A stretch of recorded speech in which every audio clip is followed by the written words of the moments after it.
حزب اللہ نے مار گرائے 19 اسرائیلی فوجی۔ مزاحمتی گروہ حزب اللہ کے ڈرونز کا بڑا دھماکہ، لبنان کی سرحد پر جنگ ہوئی مزید خطرناک۔ ایک اور اسرائیلی فوجی حزب اللہ کے حملے میں ہلاک۔ آپ دیکھ رہے ہیں نیوز 18 کا سوشل میڈیا پلیٹ فارم، میں ہوں وصال۔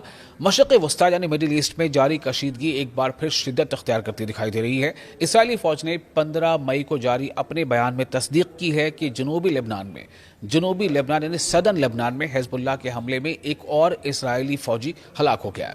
اس تازہ ہلاکت کے بعد جنگ اور جنوبی لبنان میں زمینی کارروائی جو اسرائیل نے اپنی فوجی بھیجے ہیں لبنان کے اندر، لبنانی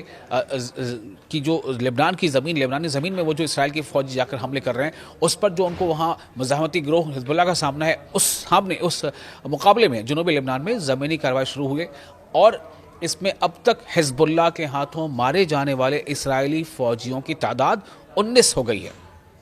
اسرائیلی فوج کے مطابق ہلاک ہونے والا فوجی اسٹاف سرجنٹ نیگیو ڈیگن تھا، جو گولانی بریگیڈ کی 12ویں بٹالین سے تعلق رکھتا تھا۔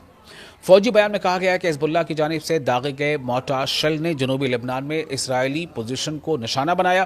یہ حملہ جمعرات کی رات تقریباً 10 بجے کیا گیا اور فوجی موقع پر ہی ہلاک ہو گیا۔ رپورٹس کے مطابق اس سال لبنان اور ایران سے جڑی جنگی صورتحال کے آغاز سے اب تک 700 سے زائد اسرائیلی فوجی زخمی بھی ہو چکے ہیں۔ ان بڑھتے ہوئے نقصانات نے اسرائیلی فوج کے لیے نئی مشکلات پیدا کر دی ہیں، خاص طور پر ایسے وقت میں جب سرحدی علاقوں میں لڑائی مزید پیچیدہ ہوتی جا رہی ہے۔ وہیں دوسری جانب حزب اللہ نے حالیہ ہفتوں میں ایک نئی اور غیر معمولی حکمت عملی اپنائی ہے۔ تنظیم جو ڈرون ہے جس کا تنظیم کا جو FPV ڈرون ہے وہ مسلسل حملے کر رہی ہے۔ یہ ایسے ڈرون ہوتے ہیں جو براہ راست ہدف تک یعنی ٹارگٹ تک پہنچ کر حملہ کرتے ہیں اور انہیں روکنا انتہائی مشکل سمجھا جاتا ہے۔ حزب اللہ نہ صرف جنوبی لبنان یعنی سدن لبنان میں موجود اسرائیلی فوجی پوزیشنوں کو نشانہ بنا رہی ہے، بلکہ سرحد پار اسرائیلی فوجی اڈوں پر بھی حملے کیے جا رہے ہیں۔ اسرائیلی میڈیا کی رپورٹس پر یہ انکشاف بھی سامنے آیا ہے کہ فوج نے ابتدا میں ان ڈرون خطرات کو سنجیدگی سے نہیں لیا۔